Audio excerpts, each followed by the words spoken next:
Magandang hapon ulit. Ngayong hapon na to gagawa tayo ng spaghetti. So, unang-una sa lahat, unahin natin yung meatballs. Okay, so gawa muna tayo ng meatballs. Anyway, ang gamit ko lang dito sa meatballs ko is pork. So, gawa muna tayo ng meatballs. Malaking meatballs open.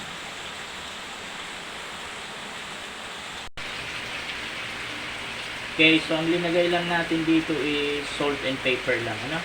Paminta, asin lang ang linagay ko dito, wala nang iba. So, ganyan lang. Okay, so okay na yan. Kung pwede na yung natin. Magluluto. Okay na yan. So, okay.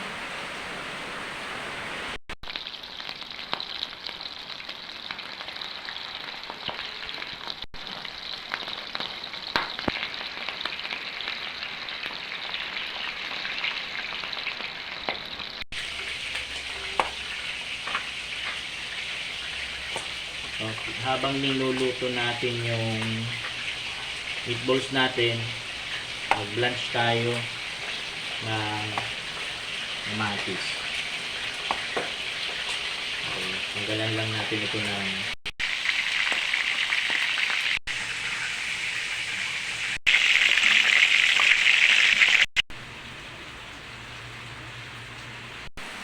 lagyan natin ng konting asin, and then i-blanch natin yung kamatis.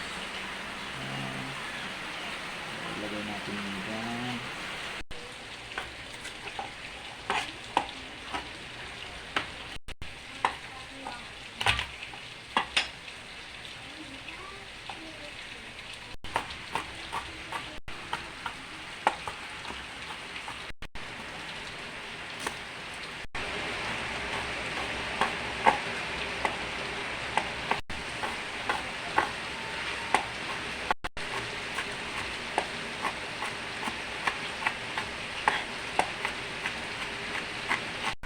So, ito yung basil natin, sweet basil. So, ipigain lang natin para lumabas yung oil. Para mas lumabas yung amoy niya, yung lasa. Oil lang natin ito. Tapos, i-chop lang natin ng, ayoko ng sobrang pino. Yung mga ano lang, tama lang. Ganyan lang, okay na yan. Ayan. Okay.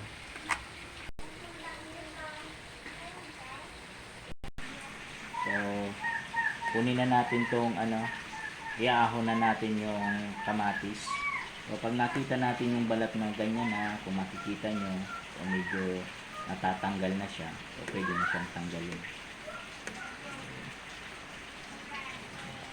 Sali natin dito.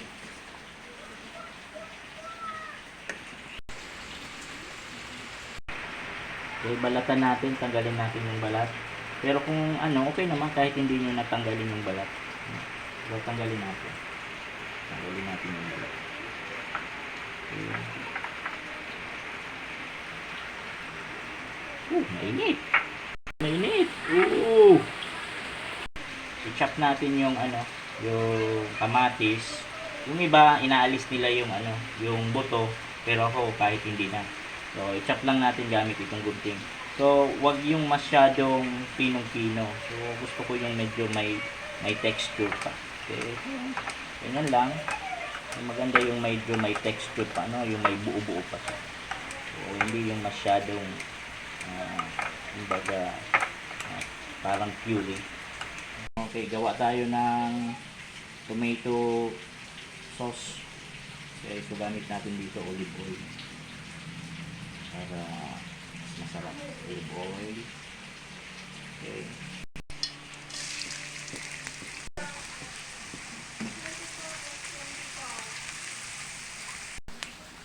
Okay, yung kamatis natin.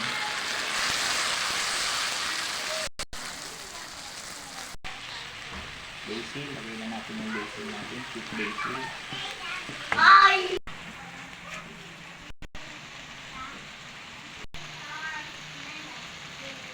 Paminta. Asin.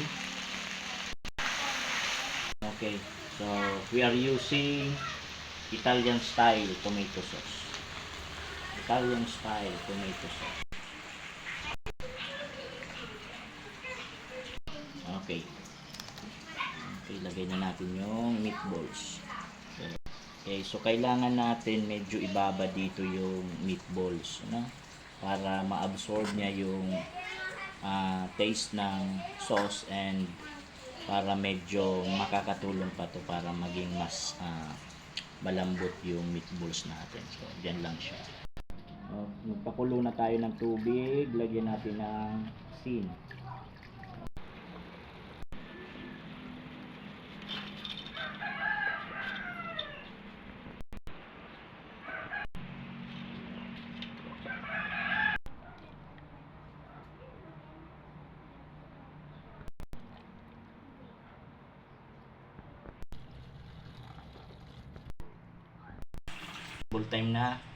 Simple time na tayo.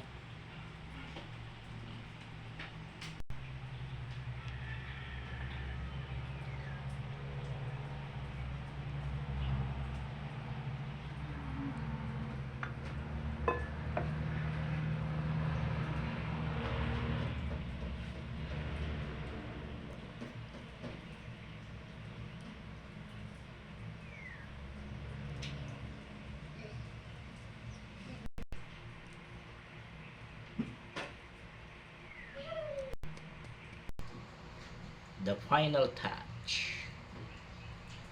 Voila! Beautiful! Okay, sana magustuhan nyo yung ating recipe ngayong hapon na to. Itong napakasimpleng pasta with meatballs.